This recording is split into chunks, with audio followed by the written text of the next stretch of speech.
One of the things that you will use all the time when you start creating your own programs is variables. And what these are generally is a place to store information, to store data. And that data might be a word or it might be a number. And then as you get further along, you'll start expanding these into lists maybe or into dictionaries of information. And Python also has something called tuples. So all of these things are containers where we store information, numbers, strings, so on. So you normally have to just give these things a name and then say what they are. Now, if you're used to using another language such as C or C++, C Sharp, you normally have to define what type of variable you are creating. So when you create it, you have to say it's a number, or it's a decimal, or it's a string. Python doesn't do that. You can just give it a name and make it equal to something. You do need to use types in Python, so there may come a time when you have to convert a number which has been stored in a string to an actual number, to an integer, or to a float, which is a decimal. But we'll come to that later. So if I, for example, want to create a variable, I can just call it whatever I like, unless I use one of Python's already existing words, terms, commands that it knows, in which case things get a little bit confusing. So avoid those, okay? You normally know you've used one because it will turn purple.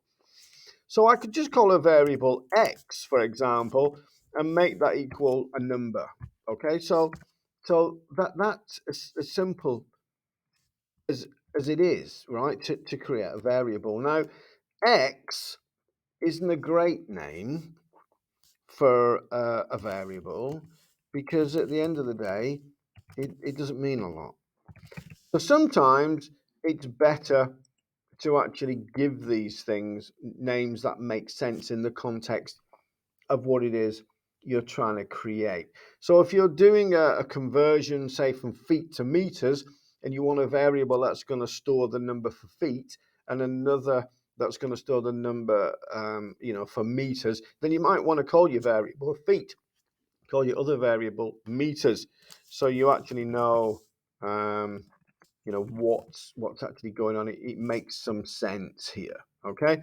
Now I can create another variable.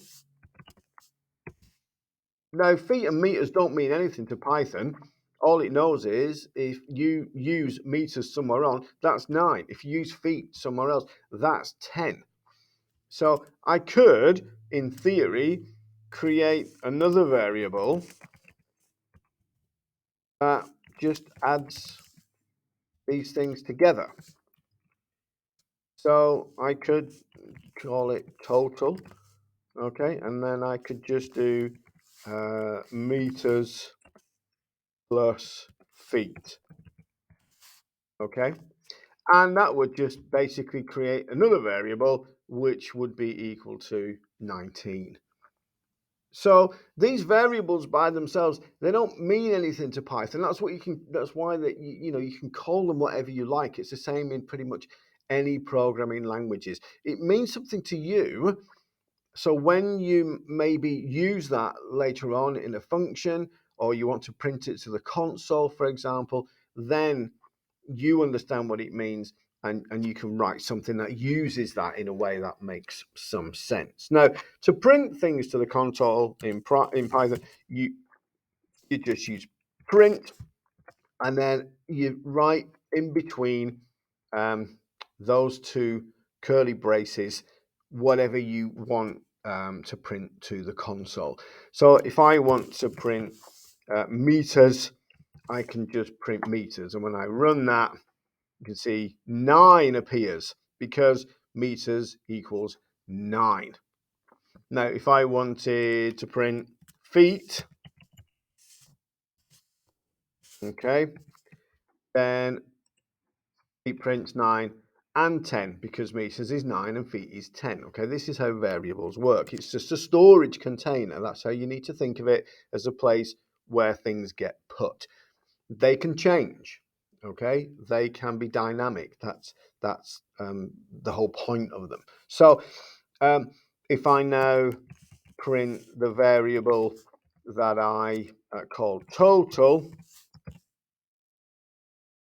it prints 19 because total is meters plus feet. Python knows that meters is 9 and feet is 10 and total is also added together, so it just adds them up. Okay, if you just want to print a string of text, for example, then you can just literally put that inside either double quotes or single quotes. Again, if you're used to C, double quotes, single quotes mean different things in Python. They're pretty much interchangeable.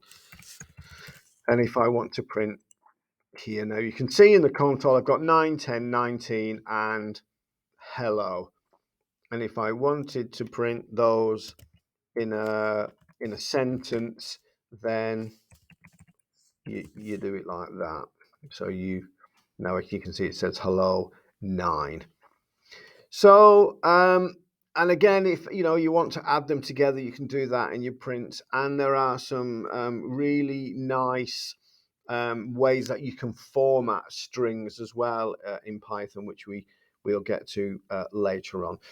So that's the basic idea about variables and how they work.